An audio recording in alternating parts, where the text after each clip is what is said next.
بر صغیر کی اگر بات کی جائے تو سب سے زیادہ اس فکر کو اگر نوجوانوں کے اندر کسی نے داخل کیا تو ڈاکٹر اسرار احمد صاحب ہے. بلکہ بہت سارے نوجوان جیلوں میں ہیں، انہوں نے خود اقرار کیا کہ یہ فکر ہم نے ڈاکٹر اسرار احمد صاحب سے لی ہے. زندگی بھر خلافت کی رٹ لگاتے رہے اور یہی زہریلا فکر نوجوانوں کے دماغ میں ڈالتے رہے کہ یہ سب کے سب، آپ نے وہ مشہور کلپ ان کی سنی ہوگی کہ نماز، روزے اور حج زکات جو ہے نا، اور تمہاری دعائیں، بلکہ حرم شریف کے اندر جو دعائیں لوگ کرتے ہیں، یہ سب تمہارے منہ پر مار دی جائے گی. بہت مشہور کلپ ہے ان کی. کیوں؟ کیونکہ تم نے خلافت کی کوشش نہیں کی ہے. اصل کام کیا ہے؟ زمین پر اللہ رب العالمین کی حکومت قائم کرنا. اور لا الہ الا اللہ کی تفسیر یہ تمام لوگ کیا کرتے ہیں اس فکر رکھنے والے؟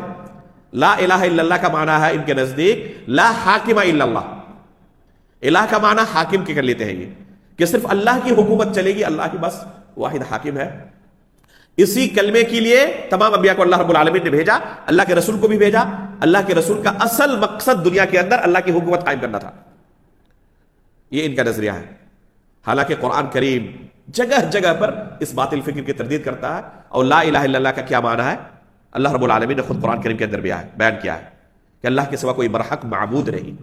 عبادت اصل مقصد ہے ہماری تخلیق کا. وما خلقت الجن والانس الا لیعبدون. مولانا مودودی نماز، روزے اور حج زکات وغیرہ جو بنیادی ارکان ہے اسلام کے، ان کو ٹرننگ کورس کہتے تھے کہ اصل جو ہدف ہے اور ٹارگٹ ہے اس کے لیے بس ایک ٹرننگ کورس ہے. یہ اس کی حیثیت بس یہ ہے. اور اصل جس کام کے لیے اللہ رب العالمین نے ہمیں بھیجا ہے، اللہ کی حکومت قائم کرنا ہے.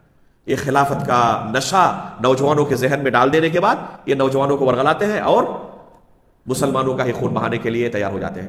چنانچہ آپ آئے دن دیکھتے ہی ہوں گے کہ فلاں مسجد کے اندر بم بلاسٹ ہوا. مارنے والے کون؟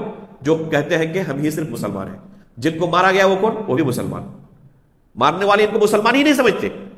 یہ سب کے سب کافر ہو چکے، ان کا خون حلال ہو چکا ہے. مارنے والے سمجھتے ہیں کہ ان کو مار کر ہم نے بہت بڑی نیکی کما لی ہے.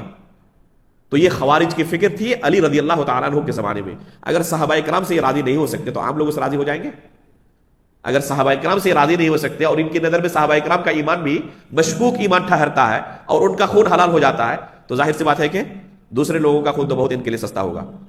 تو یہ فکر آج کی تاریخ میں بھی اگر کہا جائے دنیا کے اندر سب سے زیادہ بڑے فتنے کی شکل اختیار کر چکی ہے.